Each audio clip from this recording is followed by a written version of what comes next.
अस्सलाम वालेकुम, मैं मेज़बान अब्दुल गफ्फार और जनाब बात कर रहे हैं हम पाकिस्तान स्पोर्ट्स के हवाले से। और आज एक बड़ा मार्का, आपको पता है वुमेन एशिया कप में पाकिस्तान और भारत की टीमें 6:30 बजे मद्दे मुकाबिल होंगी।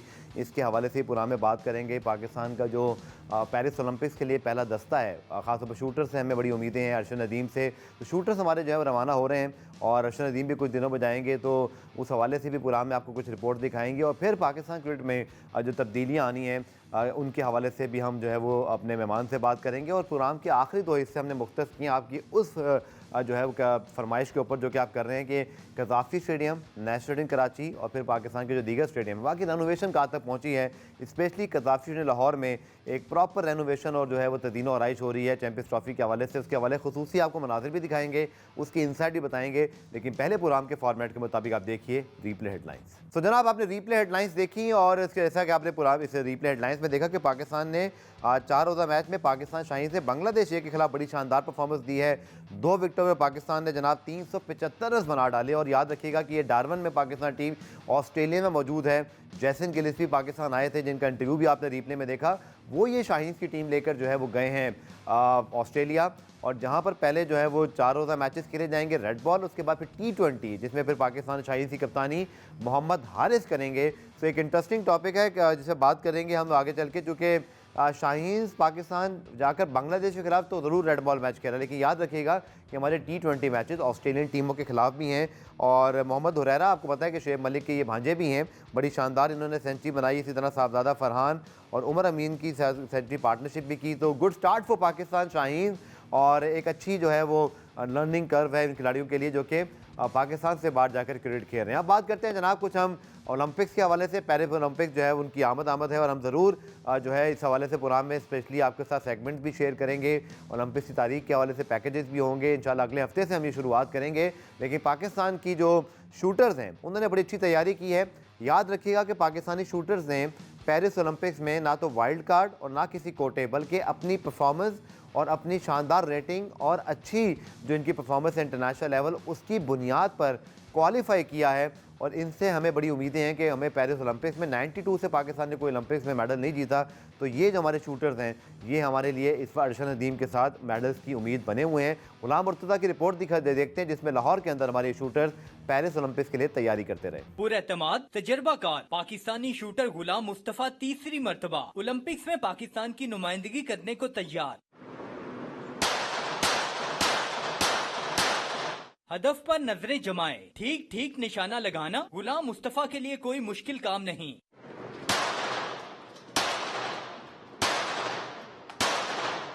कौमी शूटर की ट्रेनिंग जदीद तकाजों से हम आहंग है। 25 मीटर रैपिड फायर पिस्टल मुकाबले के लिए वो रोजाना सैकड़ों गोलियां चलाता है। मेरी जो सबसे पहले एम है कि मैंने इंशाल्लाह फाइनलिस्ट होना है। टॉप 6 में जाऊंगा तो फिर ही मैं आगे मेडल के लिए लड़ सकूंगा।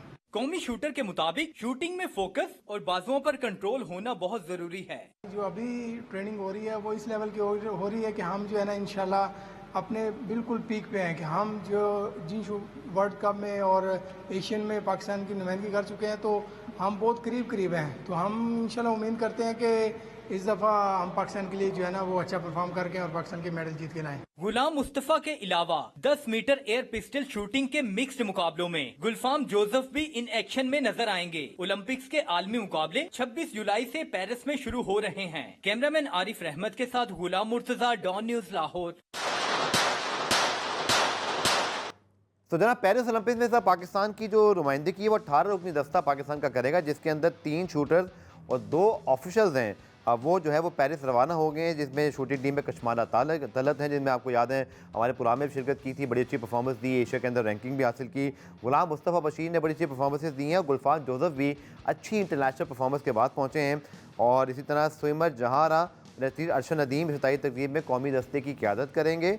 और इसी तरह क़याम पाकिस्तान से लेकर अगर आपको पता ही होगा कि पाकिस्तान ने ओलंपिक्स में हॉकी इवेंट में 3 गोल्ड, 3 सिल्वर, 2 ब्रॉन्ज मेडल जीते, लेकिन इस बार हॉकी टीम क्वालिफाई ही नहीं कर सकी। और 1992 के बाद से पाकिस्तान ने अब तक जो कि हॉकी टीम ने ब्रॉन्ज मेडल जीता था, पाकिस्तान ने कोई जो है वो मेडल 92 के बाद से नहीं जीता। तो अरशद नदीम और शूटर से हमें बड़ी उम्मीदें हैं। अब बात करते हैं जनाब पाकिस्तान वुमेन और इंडियन वुमेन टीम की। और ये आपको पता है वुमेन एशिया कप जो है वो शुरू हो रहा है और आज पाकिस्तान भारत की टीम मद्दे मुकाबिल होगी। पाकिस्तान की कप्तान निरा डार का इस मैच के हवाले से क्या कहना है, आइए आपको दिखाते हैं। आई थिंक बहुत इंपॉर्टेंट है, ये आपको याद रखना है पाकिस्तान वुमेन टीम के लिए, जो कि हमारी जो कारकर्दगी है हालिया होम सीजन में, स्पेशली अगर वेस्ट इंडीज़ के खिलाफ बात करें तो बहुत अच्छी नहीं रही और पाकिस्तान को शिकस्त का सामना करना पड़ा। या अगर आप देखें तो पाकिस्तान समेत जो तमाम 6 कप्तान हैं, ये भी डम्बोला में इस वक्त ICC का इजलास भी आज शुरू हुआ है। एशिया कप भी जो है वो डम्बोला श्रीलंका में हो रहा है, तो श्रीलंका जनाब इस वक्त क्रिकेट की तवज्जो का मरकज़ बना हुआ है और 6 कप्तान वहाँ पे ट्रॉफी की रुनमाई कर रही थी। पाकिस्तान को बहुत ज़्यादा अभी तक फेवरेट्स में रेट नहीं किया जा रहा, लेकिन उम्मीद की जा सकती है कि पाकिस्तान की टीम ने जो परफॉर्मेंस दी है ख़ासतौर पर होम सीज़न में पाकिस्तान के अंदर, उससे बेहतर कारकर्दगी हो और पाकिस्तान की टीम एक अच्छा कमबैक करे। पुराने ब्रेक शामिल करते हैं और जब ब्रेक से वापस आएंगे तो फिर हम क्रिकेट के हवाले से मज़ीद बात करेंगे। हमारे साथ मौजूद रहेगा। तो जनाब बात करते हैं अब कुछ पाकिस्तान क्रिकेट के हवाले से और ICC की मीटिंग जो है वो आज शुरू हो गई है, जिसके अंदर अहम फैसले चैंपियंस ट्रॉफी के हवाले से लिए जाने हैं। और फिर आज हमने देखा कि पाकिस्तान शाहीन्स ने अच्छा आगाज़ किया डार्बन में अगेंस्ट बांग्लादेश ए, और साथ में बात करेंगे पाकिस्तान वुमेन और इंडियन वुमेन टीम के हवाले से, जिनका एशिया कप में इंपॉर्टेंट मैच होना है। पाकिस्तान के साथ एक टेस्ट क्रिकेटर और फास्ट बॉलर अब्दुल रऊफ साहब हमें ज्वाइन करें। रऊफ, बहुत शुक्रिया आप ज्वाइन करने के लिए। पहले जी बात कर लेते हैं कुछ एशिया कप के हवाले से, पाकिस्तान और भारत की टीम मद्दे मुकाबिल होंगी। रऊफ, हमने देखा कि पाकिस्तान थोड़ा सा अंडर प्रेशर ही रहा है, चाहे वो इंडिया और पाकिस्तान का मैच वर्ल्ड कप का हो या अभी जो चैंपियंस लीग का जो लेजेंड्स का फाइनल हुआ। वुमेन टीम की कारकर्दगी भी होम ग्राउंड पे अच्छी नहीं थी। बहुत सारी बातें तो हुई हैं कि वुमेन टीम के लिए कुछ हम बेहतर करना चाह रहे हैं। आई थिंक ये एक बड़ा इम्तिहान होगा चूँकि एशिया कप में पाकिस्तान और भारत आज 6:30 बजे मद्दे मुकाबिल हैं। देखिए, आपकी बात बिल्कुल ठीक है। ख्याल है कि अंडर प्रेशर तो आप आएंगे जब आपका बोर्ड ही स्टेबल नहीं होगा, और जब तक आप अपने बोर्ड को स्ट्रेंथन नहीं करेंगे तो आप कैसे स्टेबल हो सकते हैं। आप अंडर प्रेशर ही रहेंगे। और इस पर मेरा ख्याल है कि रिस्पॉन्सिबिलिटी जो हायर अथॉरिटीज़ है, मैनेजमेंट है और जो इनको अपॉइंट करते हैं उन पर आती है कि उनको देखना चाहिए कि ये कैसे किस तरीके से आप मैनेजमेंट कर रहे हैं, किस तरीके से आप भर्तियाँ कर रहे हैं, किस तरीके से आप अपने लोगों को लाकर ओब्लाइज कर रहे हैं पाकिस्तान क्रिकेट बोर्ड में मुख्तलिफ ओहदों पर। और फिर जो सबसे बेसिक चीज़ प्रायोरिटी है वो एजुकेशन की तरह। मुझे सिर्फ और सिर्फ एक सवाल का जवाब चाहिए, चाहे वुमेन क्रिकेट हो, चाहे मैन क्रिकेट हो, चाहे डोमेस्टिक क्रिकेट हो, चाहे किसी भी लेवल की आपकी क्रिकेट हो, आपका एजुकेशन का स्ट्रक्चर कहाँ पे है। जब तक आप एजुकेशन को वैल्यू नहीं देंगे, आपका कोई ढांचा स्ट्रॉन्ग खड़ा नहीं सकता। क्योंकि एजुकेशन के बगैर, इसकी मैं इसीलिए बार बार बात करता हूँ, एम्फसाइज इसलिए करता हूँ कि इसके बगैर आपका मेरिट बन नहीं सकता। देखिए, आप जो भी लोग अपॉइंट कर देंगे, चाहे आप वुमेन क्रिकेट पे लगाएंगे, चाहे आप मैन क्रिकेट पे लगाएंगे, चाहे आप जूनियर लेवल पे लगाएंगे, आप मेरिट को बाईपास करेंगे। जो चेयरमैन के सिफारशी होंगे, उसके चापलूस होंगे, करीबी लोग होंगे, आप उनको अपॉइंट करेंगे, चाहे उनको कोचिंग की अलग बेग का भी ना पता हो, उनको बेसिक जो नॉलेज है, कॉन्सेप्ट है कोचिंग का, वो भी नहीं आता। ना वुमेन क्रिकेट में कोई क्वालिफाइड कोच है, ना आपकी मैन क्रिकेट में, और ना आपके जूनियर लेवल पे है। तो प्रॉब्लम ये है, आपने बड़ा अच्छा नुक्ता उठाया। तो ये गैरी कर्स्टन और जैसन गिलेस्पी जो बड़े इकदाम की हम बात कर रहे हैं कि शायद वो आगे डिसिप्लिन में बड़े खिलाड़ियों के खिलाफ एक्शन लेंगे, आपके ख्याल में होना नहीं चाहिए जैसे भारत ने किया कि राहुल द्रविड़, VVS लक्ष्मण पहले अंडर 19 NCA के साथ जुड़े, फिर वहाँ पर उन्होंने अपना काम किया, फिर वो एक बतदरीज वो फिर स्टेप बाय स्टेप पहुँचे नेशनल टीम तक और देखे फिर राहुल द्रविड़ ने वर्ल्ड कप जितवाया। तो हम जैसन गिलेस्पी और गैरी कर्स्टन का बेहतरीन इस्तेमाल कर क्या सकते हैं? दोनों ये जो ब्रेन हमारे पास आ गए हैं, क्या सिर्फ इनसे इंटरनेशनल टीम के लिए हमने खिदमत देनी है या कोई हम NCA वगैरह का स्ट्रक्चर भी बनवाएं? जो कि आपने बिल्कुल ठीक निशानदेही की, मुझे तो वहाँ पर कोई इंप्रेसिव चीज़ फिलहाल नज़र नहीं आ रही। देखिए, मेरा ख्याल है कि एक ओवरऑल की जरूरत है, और जो इसमें जो आप ये लोग इसलिए अपना पार्ट अदा नहीं कर सकते क्योंकि मेरी गैरी क्रिस्टन से भी मुलाकात हुई है, मेरी गिलेस्पी के साथ कोई आधा घंटा मेरी बातचीत उनके साथ हुई है, वो ठीक है। उससे पहले मैं जेफ लासन के साथ, मैं वो बंदा था जिसको जेफ लासन को जब पाकिस्तान टीम का कोच बनाया गया था तो वो पाकिस्तान टीम में लाया था मुझे। और क्योंकि मुझे पाकिस्तान में बहुत ज़्यादा डिस्क्रिमिनेशन का सामना था पाकिस्तान की सिलेक्शन की कमेटी की जानिब से, पाकिस्तान के जो मुस्लिम लॉबीज हैं उनकी जानिब से, और जब ये एक न्यूट्रल कोच आए थे तो उसका सबसे बड़ा बेनिफिशियरी मैं ही आया था। तो मैं इसलिए इनके खिलाफ नहीं हूँ, मगर प्रॉब्लम क्या है कि जब आप अपने सिस्टम को डेवलप नहीं करेंगे, आप इनको यूटिलाइज नहीं कर सकते, इनका आप सही तौर पर फायदा नहीं उठा सकते, आप अपना बेसिक स्ट्रक्चर डेवलप नहीं कर सकते आप। क्योंकि ये लोग आएंगे, प्रोफेशनल हैं, इनका आप 6 महीने या 1 साल का कॉन्ट्रैक्ट है, ये अपने पैसे लेंगे और चले जाएंगे, मगर आप तो उधर ही खड़े होंगे। इंडिया ने क्या किया, आप देखेंगे हर बंदा पाकिस्तान में मिसाल देता है लक्ष्मण की, इसकी राहुल द्रविड़ की या गौतम गंभीर की, उनकी एजुकेशन तो देखे ना यार। ग्रेजुएट एक तो पाकिस्तान और इंडिया की एजुकेशन का वैसे जमीन आसमान का फर्क है स्कूलिंग और कॉलेजेस का, और दूसरा वो ग्रेजुएट इकोनॉमिक्स में दोनों ने ग्रेजुएशन की हुई थी और उसके बाद उन्होंने मास्टर डिग्री में एडमिशन लिया था जब उनकी सिलेक्शन हुई थी टीम में, और इस तरह वो लेकर आए। हमारे क्या ये जो पीछे जूनियर टीम का आपने कोच लगाया हुआ है 5 साल लगाया था, वो जस्टिस क्यूम रिपोर्ट में मेंशन टेटेड आदमी है। उसके बाद जो दूसरा भी है, जो एक और पीछे जो कोच लगाया हुआ था अभी सिलेक्शन कमेटी में है, उसकी एजुकेशन ही नहीं है, मैटर का इसकी एजुकेशन नहीं है, आपने उसको लगा के दिया। तो आप अपना सारा जो सिस्टम है उसको बेड़ा गर्क कर रहे हैं ना। फिर आप कहते हैं जी हमारे टेस्ट प्लेयर्स ने क्यों प्रोड्यूस नहीं करे, हमारे लेजेंड ने। जब तक आप झूठ बोलेंगे, हमारा चेयरमैन से लेकर क्रिकेट बोर्ड के नीचे तक सब फ्रॉड झूठ पे काम चलाते हैं, इनको सिर्फ जहालत नजर आती है। और जितने जाहिल टेस्ट क्रिकेटर्स होते हैं जो इनकी चापलूसी करते हैं या इनकी आम वाम लाते हैं, उनको ये ओबलाइज करते हैं। और ये सारे सिस्टम का डोमेस्टिक से या कॉलेज से, स्कूल से, जूनियर लेवल से पाकिस्तान टीम तक ये पूरा सिस्टम बेड़ा गर्क कर देती है। ठीक है पुरान में एक ब्रेक शामिल करते हैं। रऊफ मैं ब्रेक से वापस आके आपसे जरूर सवाल करूंगा। जो बड़े इंपॉर्टेंट डिसीजन लिया भारत के हवाले से, सूर्य कुमार यादव को कप्तान बनाया, हार्दिक पांड्या को नहीं बनाया। हमारे यहाँ यही बात होती जब शाहीन कप्तान बने थे कि वर्कलोड मैनेजमेंट भी किसी चिड़िया का नाम है। तो हमें क्या सीखने की ज़रूरत है भारत से जो फैसले ले रहे हैं? ठीक है जी, हमारे रवायती हरीफ हैं, चैंपियंस ट्रॉफी में पाकिस्तान नहीं आ रहे, इसके खिलाफ तो हम उनकी मजम्मत करते रहते हैं, लेकिन जो अच्छी चीज़ें हैं वो अप्लाइज भी और उनको अंडरस्टैंड भी करने की ज़रूरत है। रऊफ से इस बारे में बात करेंगे शॉर्ट कमर्शियल ब्रेक के बाद। तो जनाब बात करें पाकिस्तान के साबिक टेस्ट क्रिकेटर अब्दुल रऊफ से। रऊफ, हमने देखा कि भारत ने कल एक डिसीजन लिया जो कि उनके नए कोच गौतम गंभीर और सिलेक्शन कमेटी में शामिल जो उनके चीफ सेलेक्टर हैं अजीत अगारकर साहब ने लिया। उन्होंने सूर्य कुमार यादव को T20 टीम का नया कप्तान मुकर्रर किया। हालांकि उनके पास हार्दिक पांड्या का ऑप्शन भी मौजूद था, लेकिन अगर इसके पीछे फैसले की पीछे वजह देखी जाए तो वर्कलोड मैनेजमेंट, फिटनेस और फिर ऑब्वियसली एक फ्यूचर के हवाले से एलिमेंट है। शायद यही वो चीज़ें जिनके से भारत की टीम मुसलसल 3-4 साल से ICC इवेंट्स के फाइनल खेल रही है कि जज्बात पर मबनी नहीं, किसी है मीडिया, सोशल मीडिया या टेस्ट क्रिकेटर या पॉपुलैरिटी की बुनियाद पर कोई फैसले नहीं होते, बल्कि जो उनको ठीक लगा उन्होंने किया। हालांकि हार्दिक पांड्या जो है वो एक क्यू में लगे हुए थे। मुझे याद है कि शाहीन और उनकी तस्वीर भी वर्ल्ड कप के दौरान पोस्टर्स की जीनत बनी, बाद में दोनों ही कप्तान नहीं बन सके, लेकिन उन्होंने प्योर मेरिट पर डिसीजन लिया। और यही वो चीज़ है जो कि मुझे ना चाहते हुए भी कहना पड़ रहा है कि हमें अपने पड़ोसी मुल्क से सीखने की ज़रूरत है कि आपने किस तरह क्रिकेटिंग बेस्ड और workload management modern day cricket के लिहाज से अपने डिसीजन मेकिंग करनी है।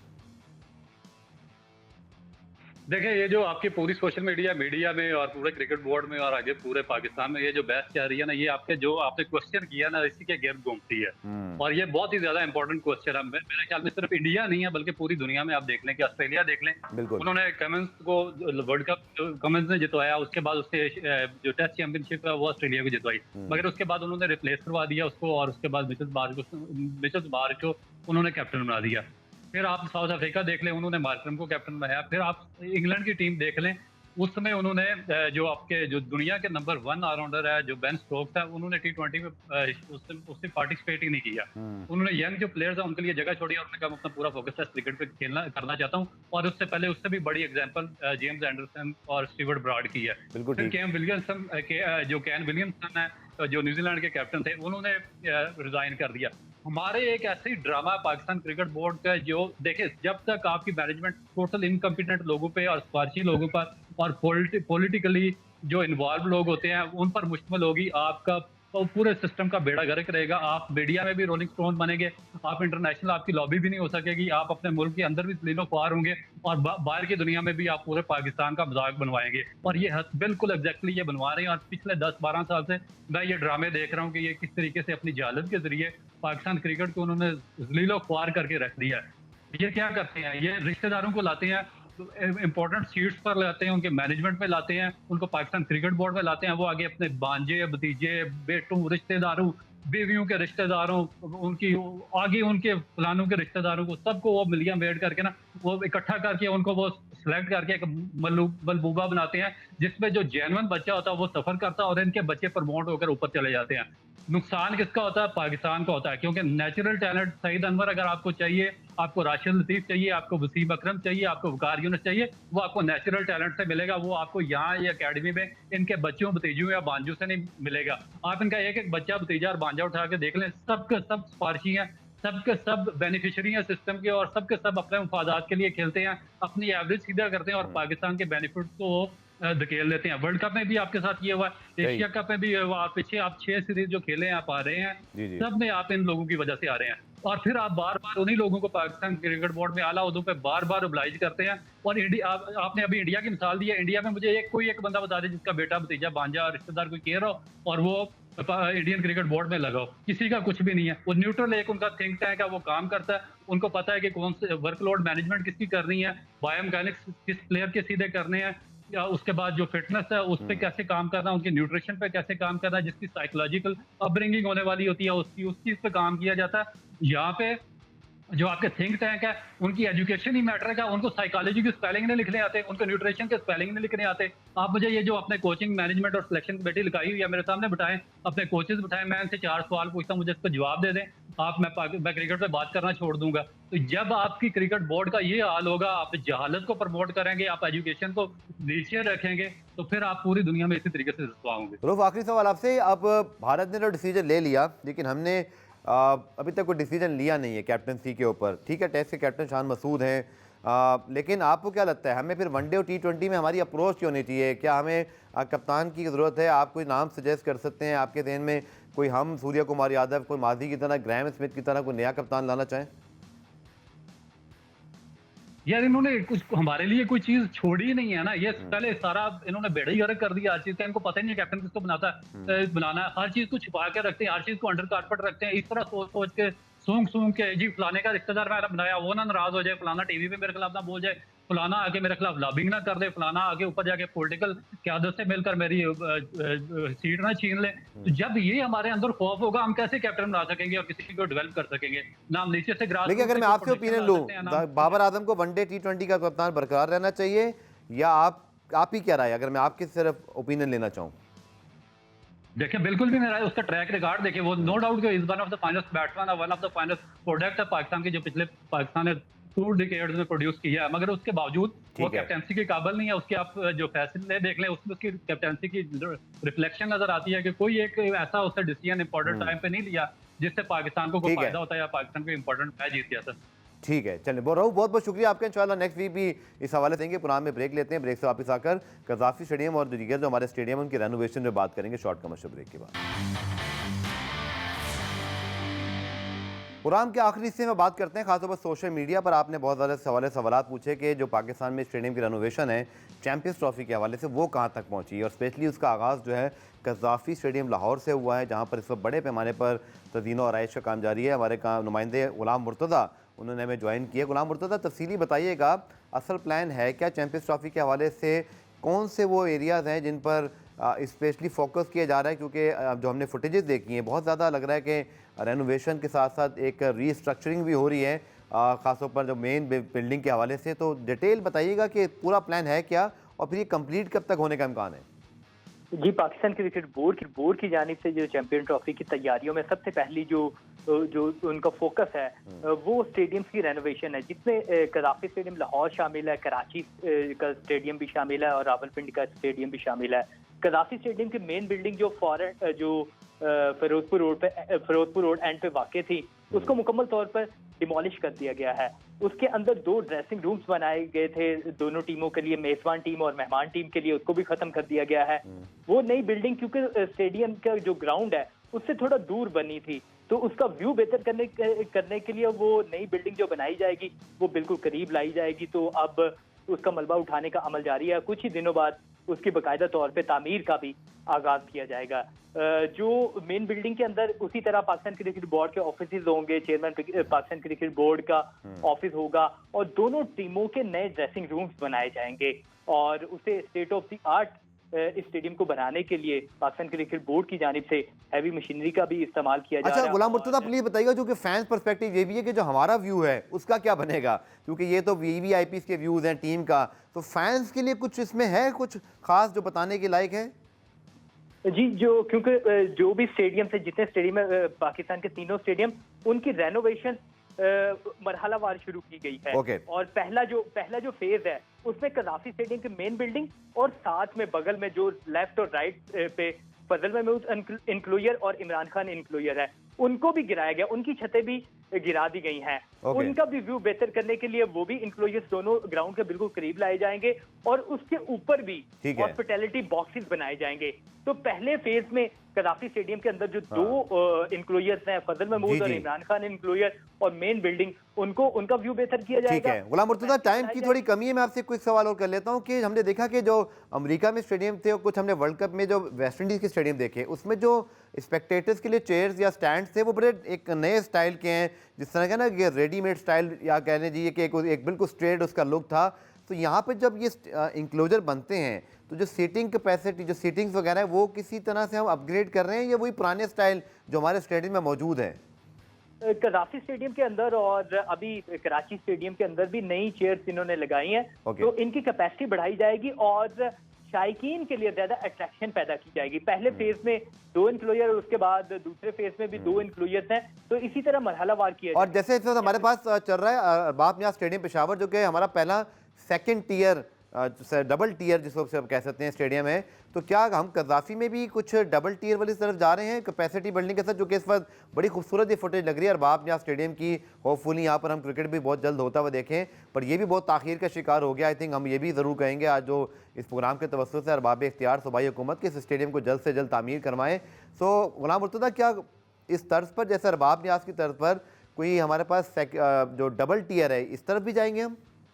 जी, कदाफी स्टेडियम के दोनों इंक्लोजर्स जो बनेंगे, इमरान खान इंक्लोजर्स और फजल महमूद इंक्लोजर्स, वो दोनों डबल मंजिल होगा, डबल टियर होगा। ठीक तो है। ये कदाफी स्टेडियम के 2 इंक्लोजर, उसके बाद 2 इंक्लोजर दोबारा बनेंगे, वो भी डबल टियर होंगे। इसी तरह जो रावलपिंडी का स्टेडियम है, वहाँ पे चेयर्स का बहुत ज्यादा प्रॉब्लम है कि चेयर्स वहाँ पे आर्टिफिशियल लगाई जाती है, जिसे आमतौर पे अमूमी तौर पे शादी वाली कुर्सियां कहते हैं। तो वहाँ पे भी जो पाकिस्तान क्रिकेट बोर्ड की जानिब से नई चेयर्स लगाने का जो अमल है वो भी शुरू किया जाएगा। ठीक है। नेशनल स्टेडियम का भी इसी तरह जो रेनोवेशन है वो भी चैंपियन ट्रॉफी क्विकली आखिर में बता दीजिए, ये डेडलाइन क्या है, चूंकि आईसीसी के डेलीगेशन ने भी विजिट करना है, तो हमें कब तक कंप्लीट करना है सब क्विकली? आईसीसी को पाकिस्तान क्रिकेट बोर्ड की जानिब से कहा गया कि इसी साल के एंड तक हम लोग ये तमाम जो रेनोवेशन है उसे मुकम्मल ठीक कर है। लेंगे। आईसीसी का वक्त भी नवंबर में पाकिस्तान में आएगा, तो वो भी तमाम तर जो ठीक है। इंतजाम। चलिए गुलाम मुर्तज़ा, बहुत शुक्रिया, तफसीली आपने बताया कज़ाफी स्टेडियम लाहौर के हवाले से।